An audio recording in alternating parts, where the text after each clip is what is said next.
क्या मांस खाना पाप है?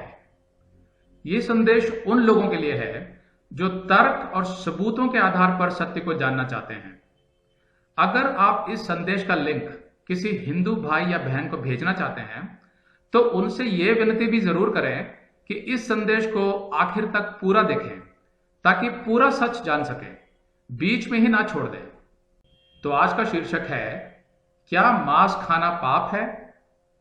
आंकड़ों के आधार पर विश्व की जनसंख्या लगभग 760 करोड़ है, जिसमें से केवल 30 करोड़ 75 लाख लोग ही शाकाहारी हैं।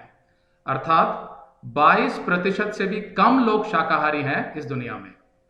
मतलब 78% लोग तो मांसाहारी हैं, नॉन वेजिटेरियन, जैसा wikipedia.org के 2010 की रिपोर्ट से पता चलता है। तो इसलिए भारत को छोड़ दुनिया के किसी भी कोने में यह सवाल पूछा ही नहीं जाता कि क्या मांस खाना पाप है। भारत में यह सवाल 3 तरह के लोग पूछते हैं। पहला, वे जो किसी शाकाहारी परिवार से नए नए मसीह में आए होते हैं, अर्थात नए क्रिश्चियंस। दूसरा, वे जिन्होंने अभी यीशु को स्वीकार तो नहीं किया, लेकिन दरवाजे पर खड़े हैं और अंदर आना चाहते हैं, अर्थात मसीह को स्वीकार करना चाहते हैं, पर हिचकते हैं कि क्रिश्चियंस तो मांस खाते हैं। तीसरा, वे जिनको जब सुसमाचार सुनाया जाता है तो वे यीशु को इसलिए अस्वीकार कर देते हैं क्योंकि उन्हें लगता है कि अगर यीशु मांस खाने की अनुमति देता है तो वो परमेश्वर हो ही नहीं सकता, क्योंकि परमेश्वर तो अहिंसावादी है। तो वे कभी कभी यह भी कह देते हैं कि जानवरों को मारकर उनका मांस खाना तो राक्षसों का काम होता है।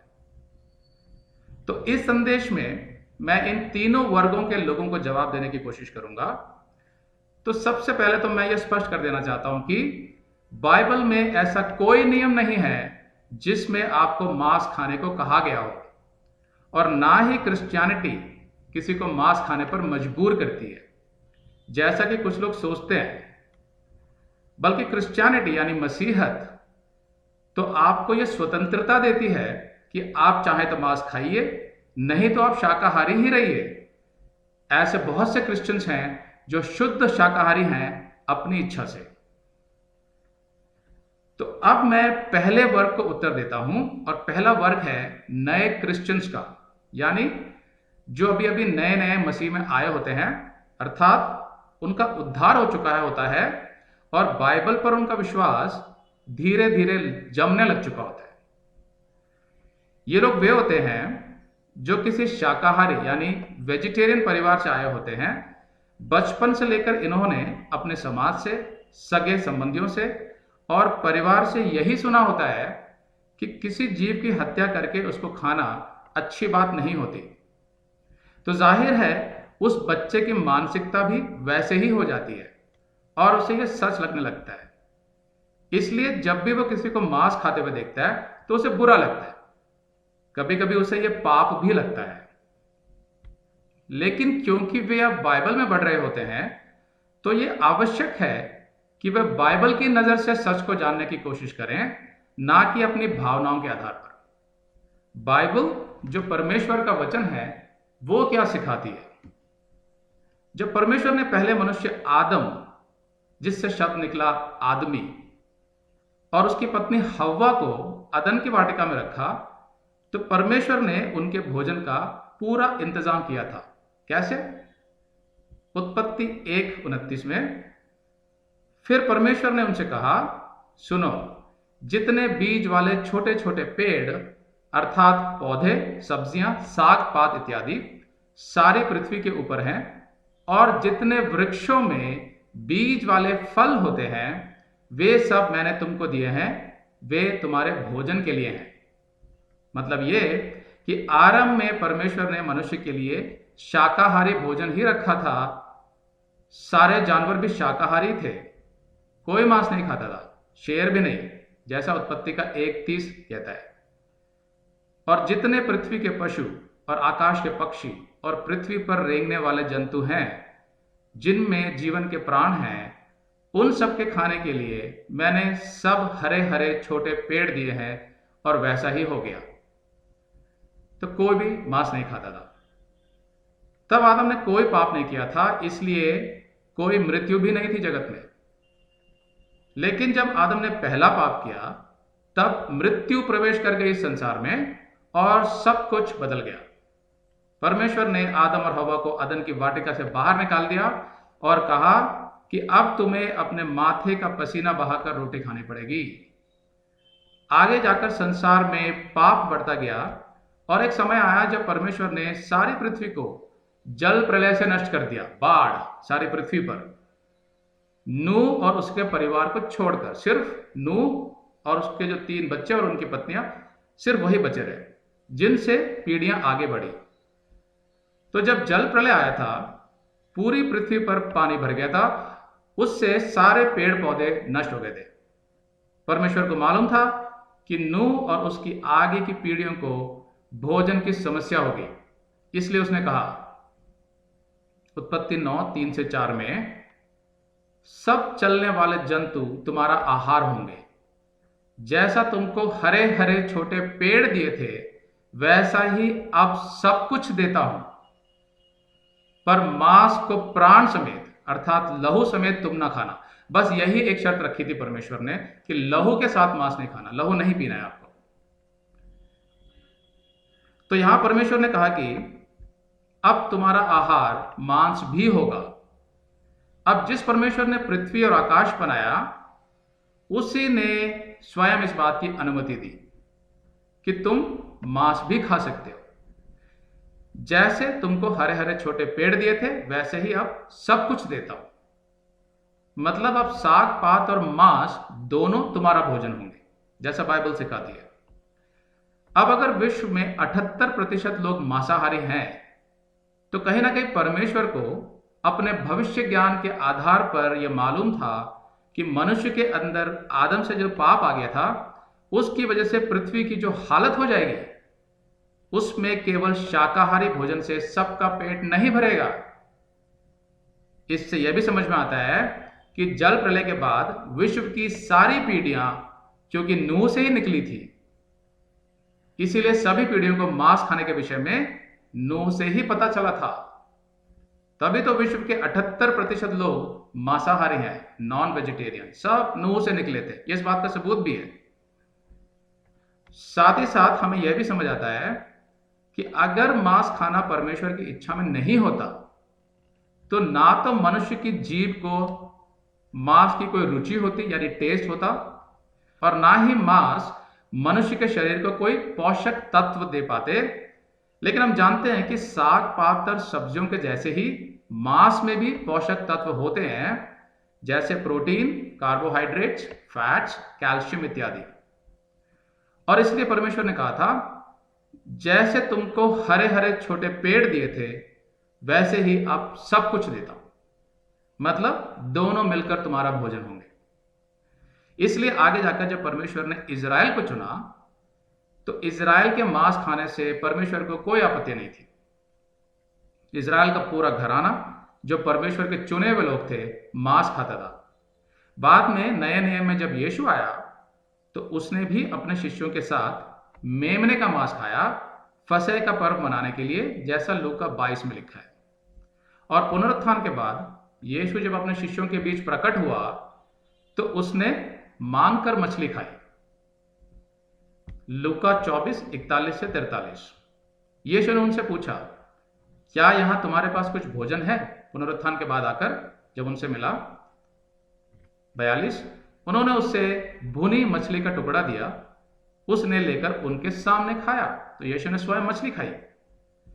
तो अगर वो परमेश्वर जिस पर एक नया क्रिश्चियन अब विश्वास करता है, वो इस बात पर भी विश्वास करे कि पूरे विश्व को मांस खाने की अनुमति स्वयं उसी परमेश्वर ने दी है जिसने सारे जगत की सृष्टि की है, मतलब ये कि परमेश्वर मांस खाने को बुरा नहीं समझता।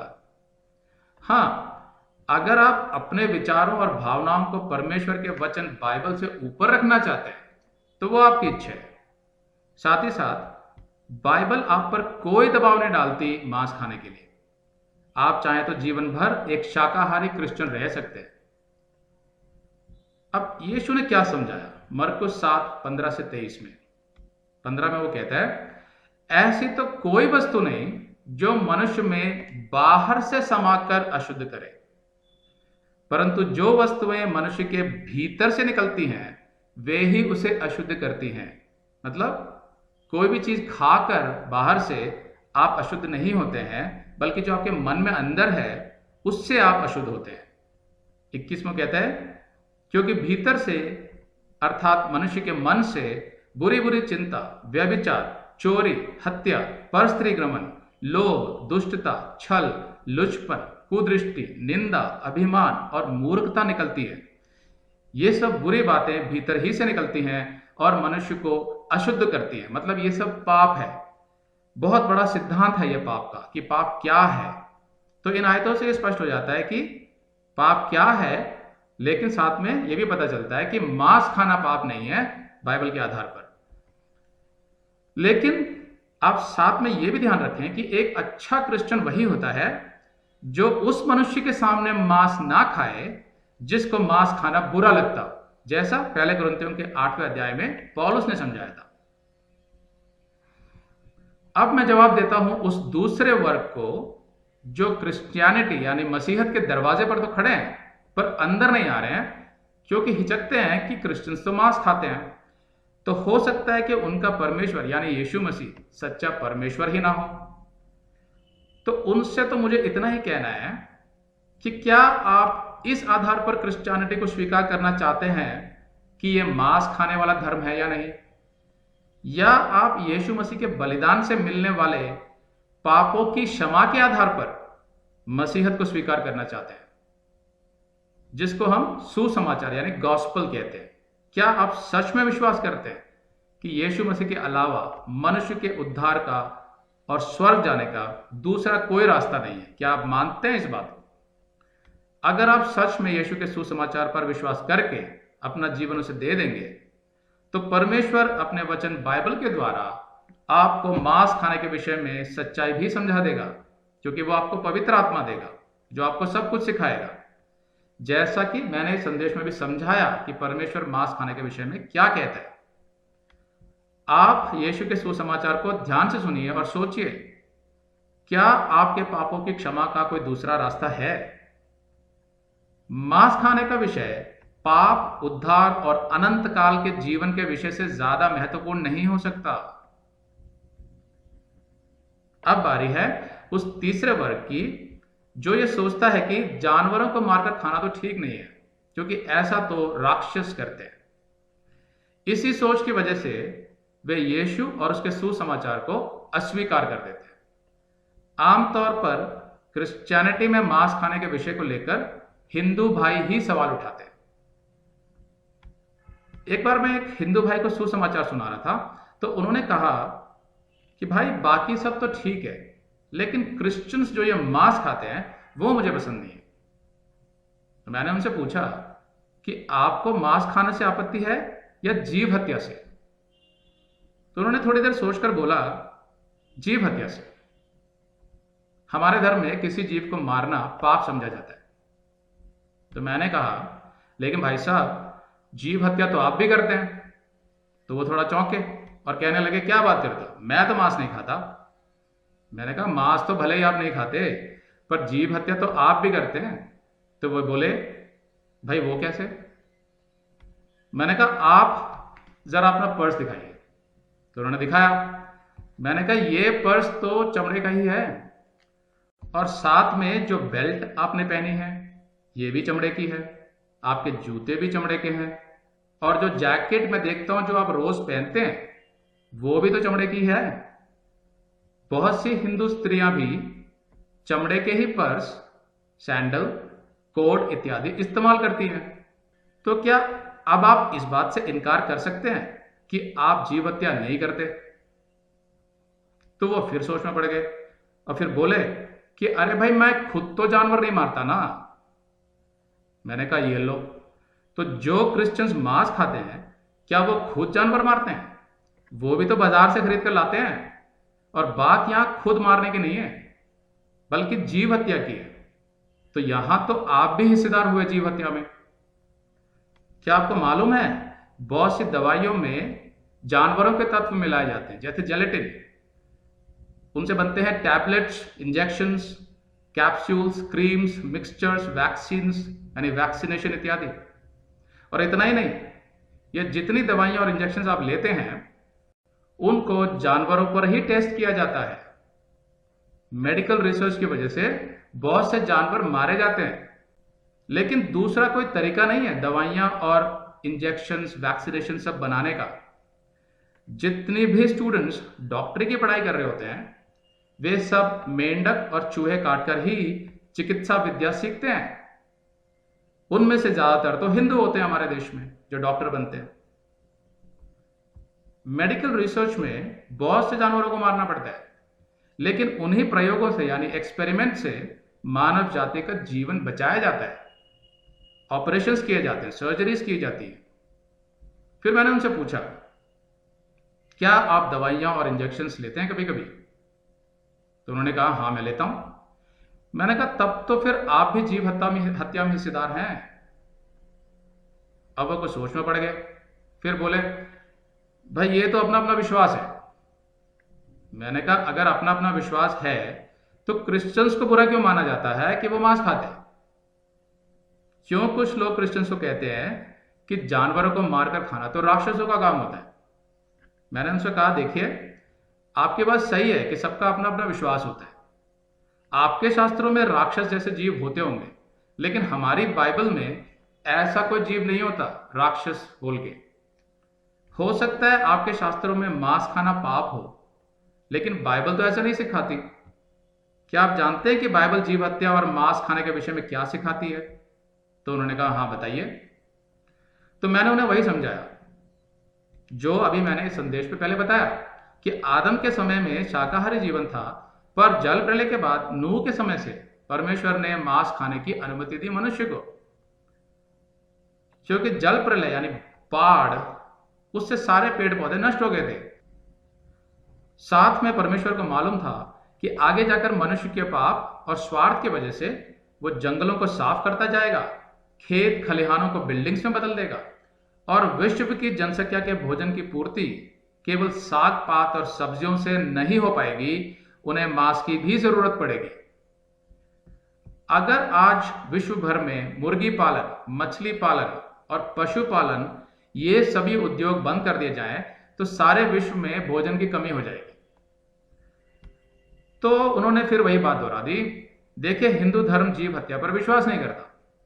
मैंने कहा, क्या आप अपने दिल पर हाथ रखकर ये कह सकते हैं कि आपका कोई भी हिंदू दोस्त, रिश्तेदार मांस या अंडा बिल्कुल नहीं खाते? तो उन्होंने कहा, नहीं ऐसा तो नहीं है, मेरे कई दोस्त और रिश्तेदार तो मांस खाते हैं। मैंने पूछा, तो क्या आप उनको भी जाकर यही बताते रहते हैं कि जीव हत्या पाप है? तो वो कुछ बोले नहीं, बस मुस्कुराने लगे। तब मैंने उन्हें कुछ और आंकड़े बताए और मैंने कहा, आंकड़ों के आधार पर भारत में हिंदुओं की जनसंख्या लगभग 80% है। 2011 की जनगणना के आधार पर, अर्थात दूसरे सभी धर्म मिलाकर बनते हैं सिर्फ 20%। मतलब 100 में से 80 तो हिंदू हैं और केवल 20 अन्य सभी धर्मों को मिलाकर बनते हैं। आंकड़े बताते हैं कि भारत की पूरी जनसंख्या में से कुल मिलाकर केवल 31% शाकाहारी है, अर्थात बाकी 69% तो मांसाहारी ही हैं भारत में, यानी 69% तो नॉन वेजिटेरियंस हैं इंडिया में।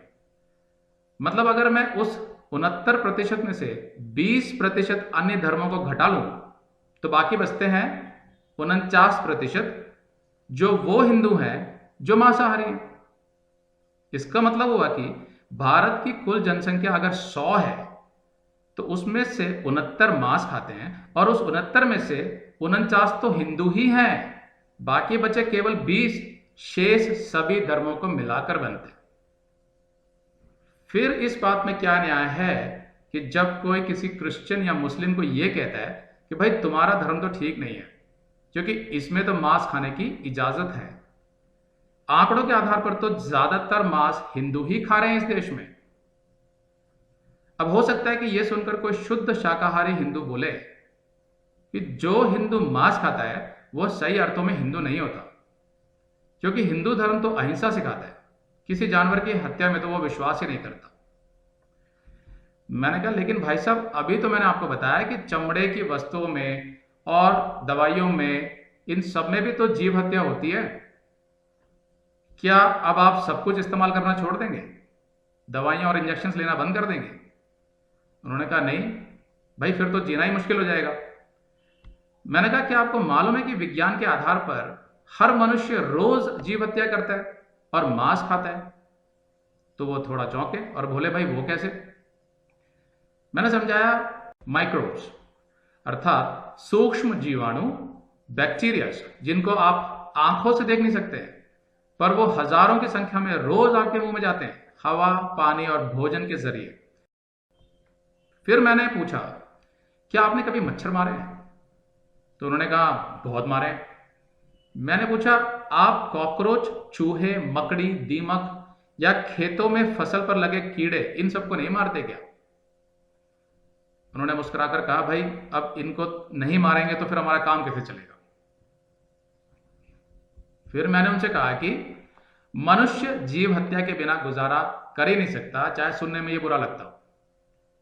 तो उन्होंने कहा भाई वो क्यों? मैंने कहा मनुष्य का जो भोजन है वो जीवित वस्तुएं ही होती हैं, अर्थात जिनमें जीवन हो। आप पत्थर, लोहा या प्लास्टिक खाकर नहीं जी सकते।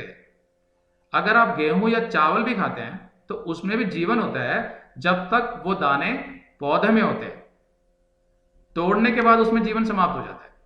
ठीक उसी तरह फल और सब्जियों में भी जीवन होता है जब तक आप उसे तोड़ नहीं लेते। मनुष्य को परमेश्वर ने जीवित वस्तुओं में से ही भोजन दिया है, चाहे वो शाकाहारी हो या मांसाहारी, जैसा कि बाइबल सिखाती है। अब आपका जो फर्नीचर है यानी टेबल, कुर्सी, दरवाजे, सब लकड़ी से बनते हैं, जो पेड़ों को काटकर बनाया जाता है सदियों से। तो क्या पेड़ों में जीवन नहीं होता? फिर मैंने उन्हें बताया कि हिंदू धर्म में बहुत से जानवरों को आज भी हर साल बलि दिया जाता है। भारत के अलग अलग भागों में बहुत से जानवर बलि चढ़ाए जाते हैं अलग अलग कारणों की वजह से। तो क्या वो जीव हत्या नहीं है? तो उन्होंने मुझसे पूछा क्या बाइबल में यह नहीं लिखा कि हत्या करना पाप है? मैंने कहा लिखा है, लेकिन उस हत्या का संदर्भ मनुष्यों से है, जानवरों से नहीं। नहीं तो बाइबल के आधार पर विश्व के 78% लोग जो मांसाहारी हैं, सारा का सारा चमड़ा उद्योग और सारा मेडिकल साइंस, वो सब आज जेल में होते हत्या के आरोप में। पर बाइबल जानवर मारने को हत्या नहीं समझता। बाइबल सिखाती है कि परमेश्वर ने केवल मनुष्य को अपनी समानता और स्वरूप में बनाया, अपने परिवार के लिए, उत्पत्ति 1:26 में। और उसने मनुष्य को जानवरों का इस्तेमाल करने की अनुमति दी अपने जीवन निर्वाह के लिए। आप देखेंगे कि हम अपने जीवन में कई तरह से जानवरों का इस्तेमाल करते हैं जिनसे मनुष्य का जीवन चलता है।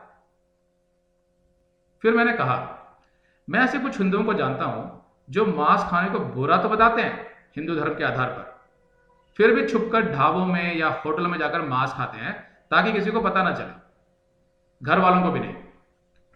दूसरे कुछ दोस्त हैं मेरे जो मंगलवार को तो मांस नहीं खाते पर बाकी सब दिन मजे से खाते। तो फिर जीव हत्या ना करने और मांस ना खाने का अर्थ ही क्या रह गया, जब आंकड़े बताते हैं कि ज्यादातर हिंदू तो मांस खाते हैं। आखिर में मैंने उनको बताया कि हिंदू धर्म जीव हत्या को इसलिए भी गलत समझता है क्योंकि उनका मानना है कि जानवरों में भी आत्मा यानी सोल होती है। लेकिन बाइबल तो सिखाती है कि मनुष्य के अलावा किसी भी जीव में आत्मा यानी स्पिरिट या प्राण यानी सोल नहीं होता, उनमें सिर्फ जीवन होता है। इसलिए केवल मनुष्य का ही उद्धार होता है। बाकी सभी जीव इसी पृथ्वी के लिए बनाए गए हैं, सब मिट्टी में चले जाएंगे। केवल मनुष्य का ही पुनरुत्थान होगा, जानवरों का नहीं होगा। तो उन्होंने मुझसे कहा कि आपने काफी अध्ययन किया है इस विषय पर आमतौर पर लोग इतना नहीं सोचते। पर फिर भी मैं तो अपने ही विश्वास पर चलना चाहता हूं। मैंने कहा बिल्कुल, आप अपने विश्वास पर ही चलिए, लेकिन मेरी विनती सिर्फ इतनी है कि अगर कोई आपके पास आकर यीशु का सुसमाचार सुनाए तो कम से कम ये ना कहें कि क्रिश्चियन तो मांस खाते हैं या जीव हत्या करते हैं। तो वो मान गए। मैंने उनसे कहा कि हमें एक दूसरे के धर्म को गलत बताने के बजाय अपने अपने धर्म का प्रचार करना चाहिए। इसके बाद जिसको जो चुनना है वो चुन लेगा। अब यह संभव है कि इन सब तर्कों को सुनने के बाद भी कोई आपसे यह कहे कि भाई जीव हत्या तो पाप है, तो इसमें आप ज्यादा कुछ नहीं कर सकते। पर अगर उसका मन खुला हुआ होगा सच जानने के लिए और परमेश्वर को जानने के लिए, तो परमेश्वर स्वयं उससे बातें करेगा और वो खुद समझाएगा कि परमेश्वर ने जानवरों, पक्षियों, मछलियों और पेड़ पौधों को मनुष्य के जीवन के लिए ही बनाया है। वो ये भी समझ जाएगा कि यीशु ऐसा परमेश्वर नहीं है जो अपने अनुयायियों को अर्थहीन नियमों से बांध कर रखता हो, बल्कि वो तो प्रेम और अनुग्रह का परमेश्वर है। यूहन्ना 8:32 कहता है, आप सत्य को जान जाएंगे और सत्य आपको स्वतंत्र कर देगा। आमीन। इस संदेश में मैंने जो बातचीत की है एक हिंदू भाई से, वो किसी एक से नहीं बल्कि बहुत से हिंदू भाइयों से की हुई बातचीत का निचोड़ था, जिसको मैंने एक साथ प्रस्तुत किया जीव हत्या और मांस खाने के सिद्धांत को समझाने के लिए।